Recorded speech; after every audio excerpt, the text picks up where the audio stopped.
Oops, I got cut off. So looking at my Amazon account here, I'm going to kind of show you what I'm talking about. So sometimes if you look up an item, you can see that it goes for new for $750, but they've got options of new and used. Oh, for $150. Starting at $150. So what this is these are like individual humans that are listing their items for sale on Amazon. And most likely, these are what they call fulfilled by merchant. So if I went and added this to my cart and sold this or bought this, then this person, Best Electric, would then sell me or send me the item. Okay, so there's obviously fees involved with this. There's fees involved with eBay as well. But look at some of the prices that people are charging for a used VCR DVD combo. $100. These people want $185, and you can kind of look. Let me see if I can find it. Amazon has like a rating of how fast something is gonna sell. No, I can't find it. It's like, it's kind of like their version of eBay's comps, but it's a little bit different. Oh, I don't see it. And you might have to look it up under like a seller account. Oops. But it's usually a number in the thousands or tens of thousands. And the lower the number, the better chance you have of it selling quickly. So if it's, say, in the thousands, it's going to be a really good chance.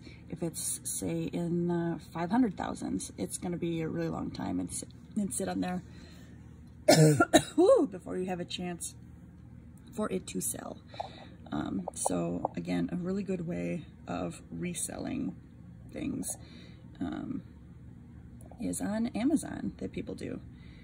The other cool thing that I just recently learned about when we were all closed up is something called retail arbitrage. And what that is when somebody finds an item that maybe people often do it at Dollar Trees and things like that, but it depends. A lot of people do it at Walmart too. You find an item that you are able to purchase on clearance. You scan that item in, maybe on Amazon or something, and see what it goes for. So just because it's a really cheap item at the Dollar Tree or Walmart or someplace doesn't mean that everybody's going to have access to that item.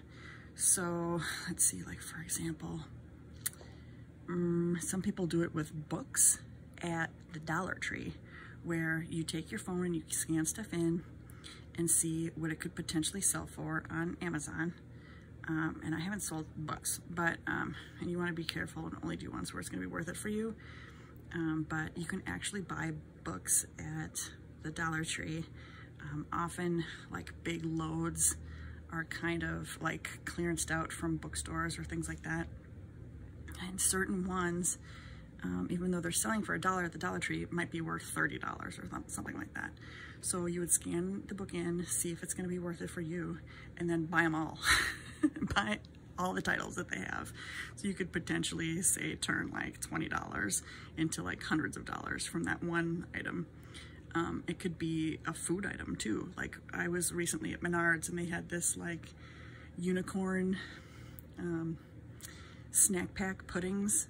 It's like a limited edition or it's got like unicorn tattoos and stuff.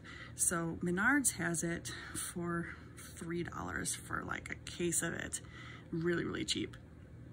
If you go on Amazon, you'll see that people are actually paying like $20 a case for it. So like that's a really good example. So if you bought, you know, you could potentially make $17 or whatever before fees on a freaking case of pudding. But there's also certain categories in Amazon that are called gated, which means that you have to get specific permission from that company to be able to sell the item as a wholesaler. And I don't know a whole lot about how to get ungated and stuff like that. So I am pretty much only gonna stick to items that I'm allowed to sell. So yeah, I hope that maybe shed a little bit of light on the subject for you guys. I'm sorry that this video is kind of all over the place and terrible, and that my eyelashes are falling off. I need to get a fill today. But it can be a really cool way to make some extra bucks while we're all poor and slow and sad. And definitely don't discredit your social media. You know, I know there's a lot of really negative, horrible crap on Facebook right now, but you should still be, you know, sharing what you're doing with people. You could share your eBay listings on there. I add friends as often as I can. I'll be like, oh, we have all these mutual friends, add them. And you know, if their political rants or whatever is upsetting, just delete them. You can go through your settings too, and you can see, and you can set stuff to only see people that you want to, you know?